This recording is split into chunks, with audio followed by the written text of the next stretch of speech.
Hello ladies and gentlemen, Big Daddy Top Hat here, ready to deliver to you the next chapter in my now long running Double Dragon retrospective series. Since summer of last year we have been chronologically looking at the key moments in the franchise's history, looking at each core entry from the franchise one by one.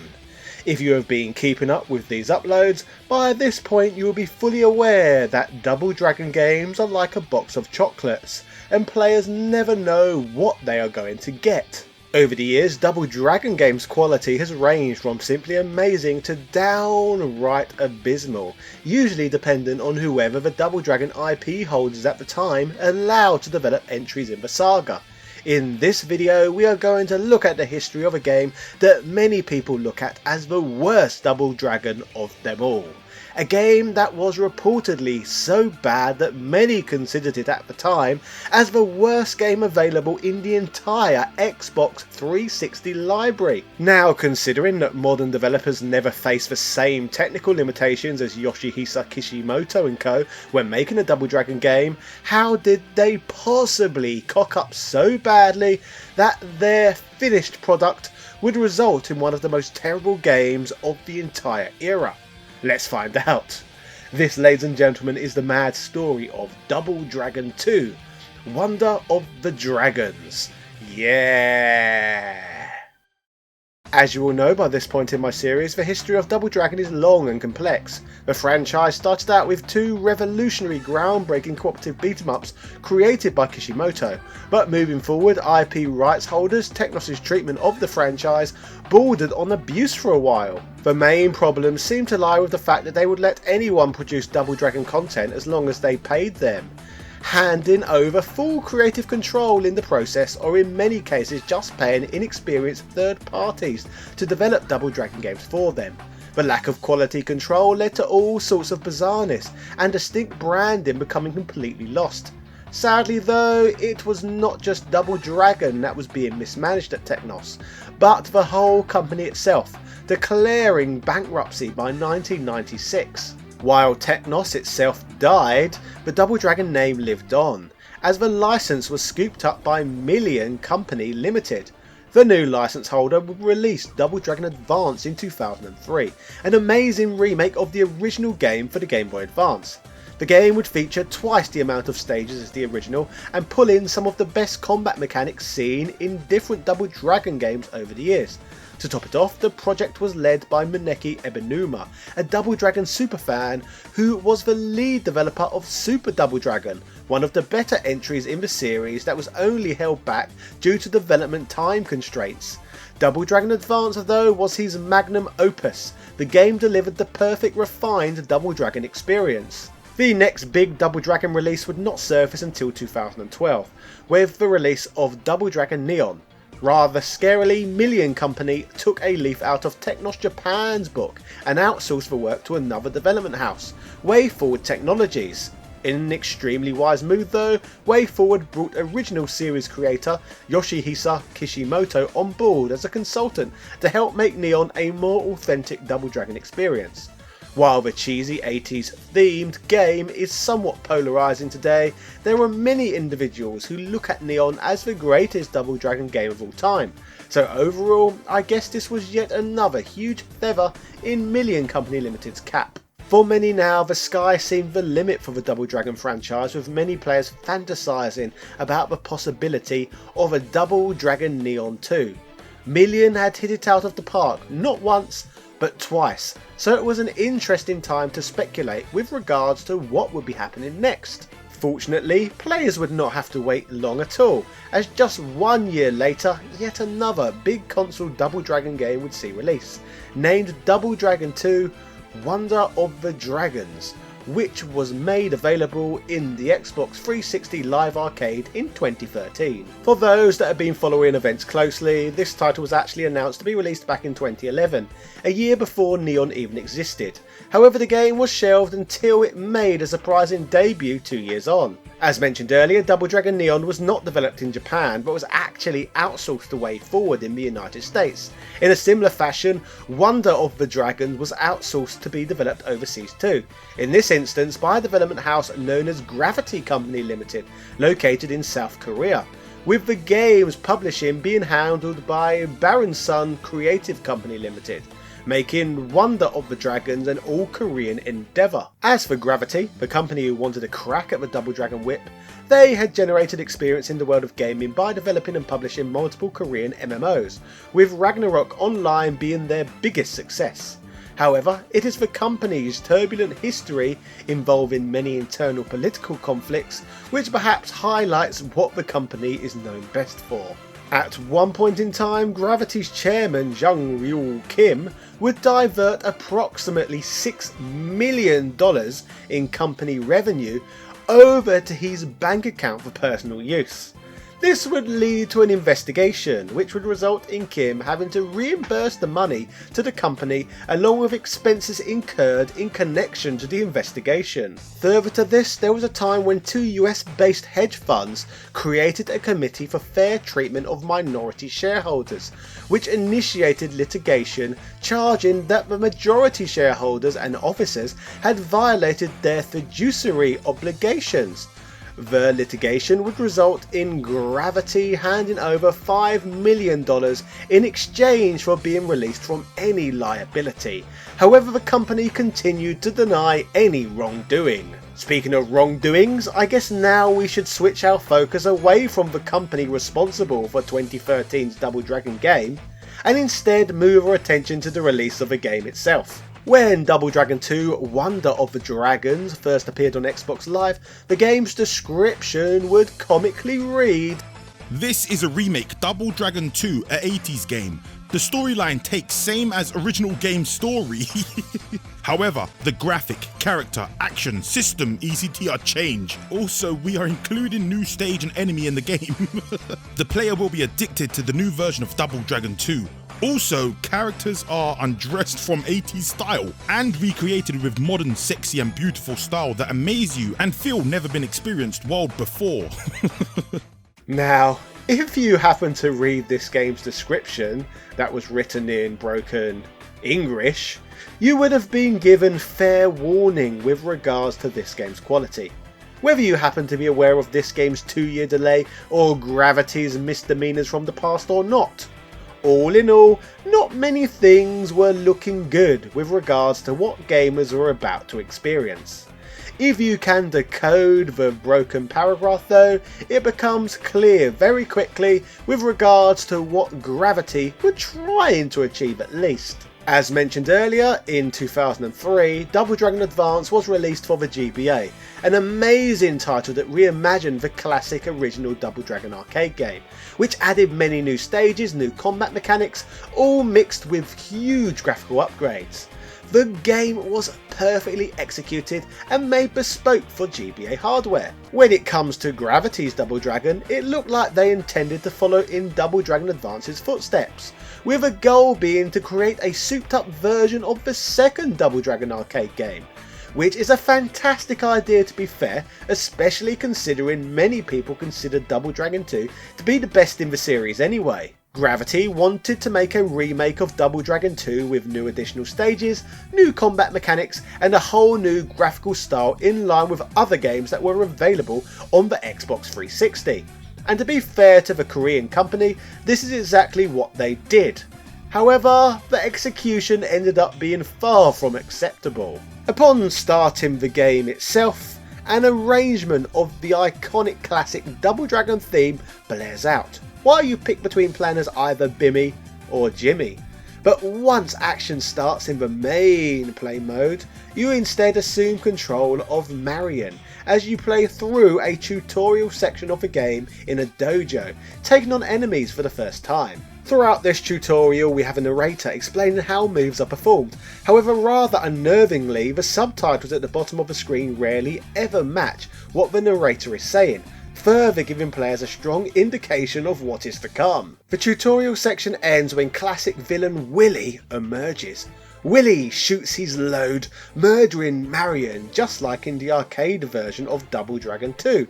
To be fair to the game, we then get a stylistic hand-drawn cutscene further illustrating Marion's dying moments.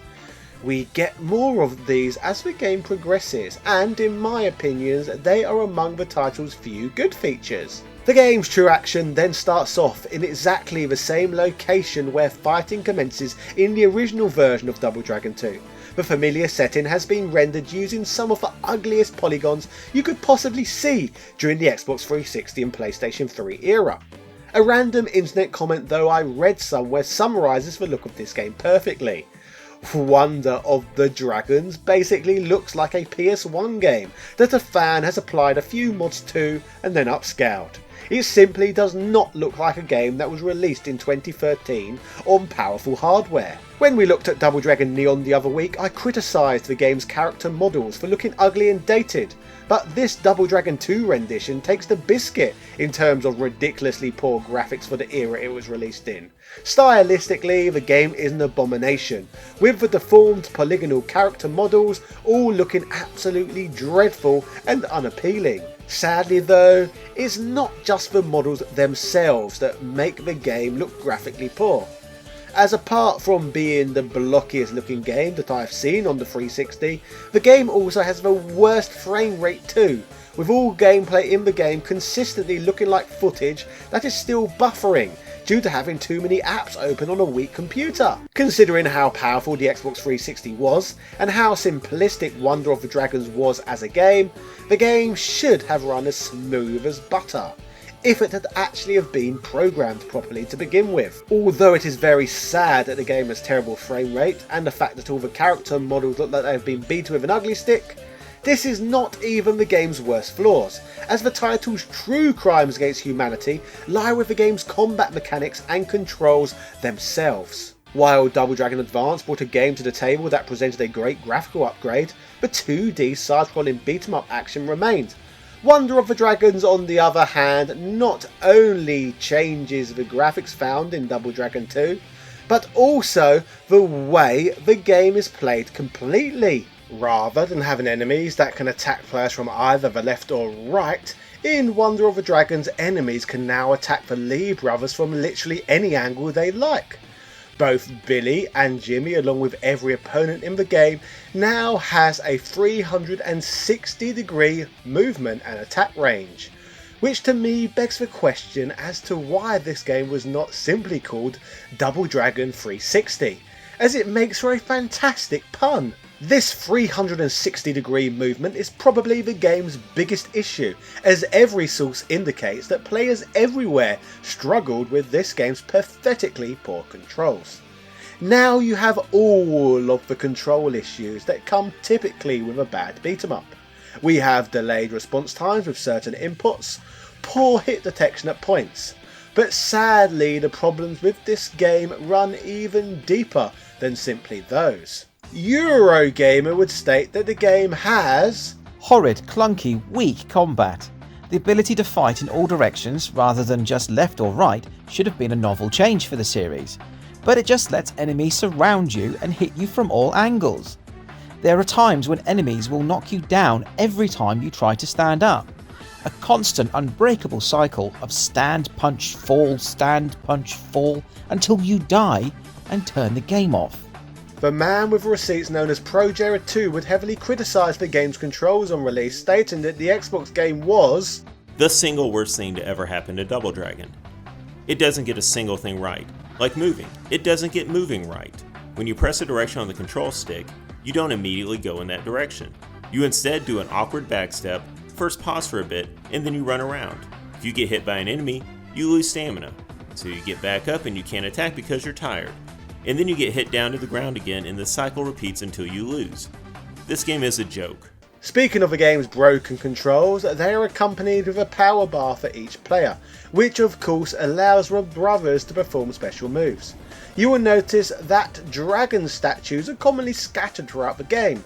These statues regularly change colour, and depending on which colour statue you destroy allows players to perform different dragon skills. These skills are going to be needed if players hope to be able to progress through this barely functioning game. So with this game, as you can see, we have terrible graphics, a terrible frame rate, and terrible controls. But apart from all of these severe negatives, are there redeeming features to be found within? Well, kind of in a way, I guess. While the original version of Double Dragon 2 only took 30 minutes to play through, Wonder of the Dragons on the other hand takes around 90 minutes with a clean playthrough. So they have tripled this game's length, which in part also comes from taking a layer of inspiration from the NES version of Double Dragon 2, which was also fleshed out in length. While most of the new stuff that was put in to increase the length of the game does not do much for me, I did get a huge pang of nostalgia every time I heard a new arrangement of a classic theme kick in, whenever entering a familiar setting rendered with ugly polygons.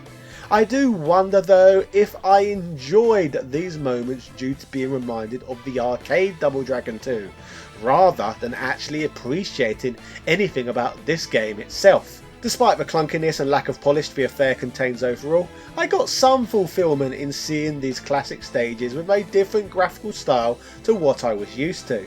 To be fair to the developers, they did build in some decentish parts here and there, like with the Combine Harvester for example. On the 360 it becomes a dangerous obstacle that weaves on and off the path of the players, and due to the game's shortcomings it even provides a touch of unintentional amusement every now and again, such as seeing the farming machinery run over enemies who do absolutely nothing to get out of its way. It gave me huge Austin Powers vibes, reminding me of when he ran over Dr. Evil's henchman while driving a steamroller. Jeff, who features as an enemy in the old arcade games, also features in a more prominent role in this game, as via cutscenes is even given a bit more backstory.